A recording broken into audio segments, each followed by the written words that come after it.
In this lesson, we're going to write verbal expressions for an algebraic expression. So we're going to take numbers and letters and write it as a statement. And then we're going to write algebraic expressions for verbal expressions. So when you have something in words, you can convert it to letters and numbers. So we have to get through some definitions here. What are variables? Variables are symbols used to represent unspecified numbers or values. Variables are letters.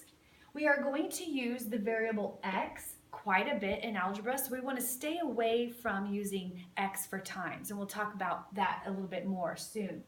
We never want to use the letter O for a variable because that looks too much like a 0. We never want to use a lowercase l because that looks too much like a 1. So what we're going to do is make a cursive L for the variable L. A T looks a lot like a plus sign, so what we want to do is make a cursive T so that it looks more like the letter T. Algebraic expression is an expression consisting of one or more numbers and variables along with one or more arithmetic operations.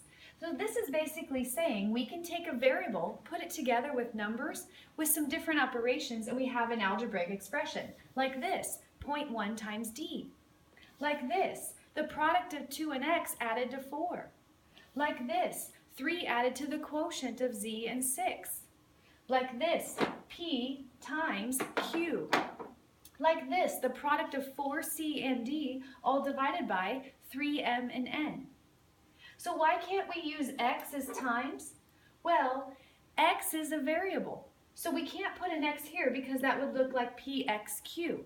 So what we do is we use a dot to show times, or we can use parentheses to show times, or we can have one in parentheses and the other one not.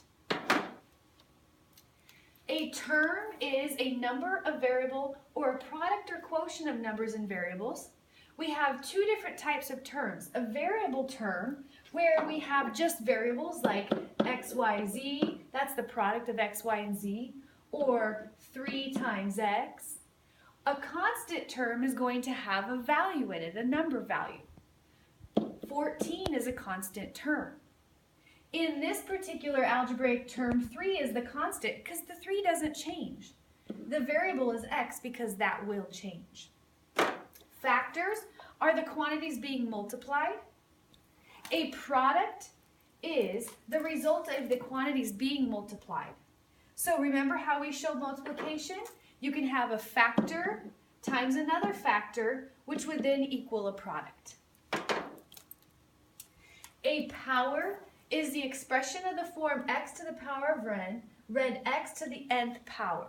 The power is always raised up as the power is here.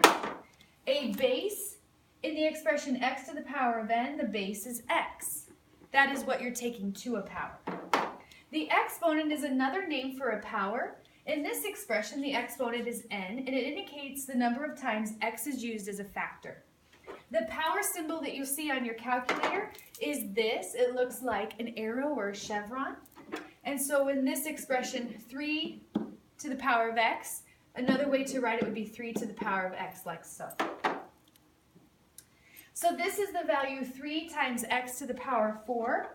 So if you were going to change this to a verbal expression, you would write 3 times x to the power of 4. You'll get a chance to practice a few in a moment.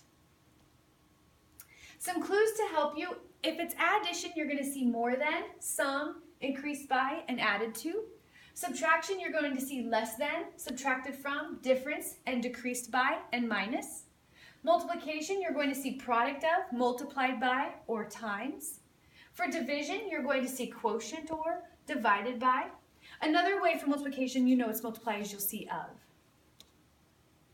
So if you have a number more than 6, we know that this means addition. So I can pick any variable. In this case, I'm going to pick t because it says a number t. So I would write t plus 6. Here's another one to practice. 10 less than the product of 7 and f. The product of 7 and f has to go first because 10 is less than that. So I put 7 and f, that's the product of 7 and f, and it's 10 less than that, so I would write minus 10. You'll be able to practice some more in a moment. Mr. Callan orders 250 keychains printed with his athletic team's logo and 500 pencils printed with his email address. So let's write an algebraic expression that represents the cost C of the order, and we want to write let statements. How about for the keychains, let's say let K be the keychains, and let's have let P be the pencils.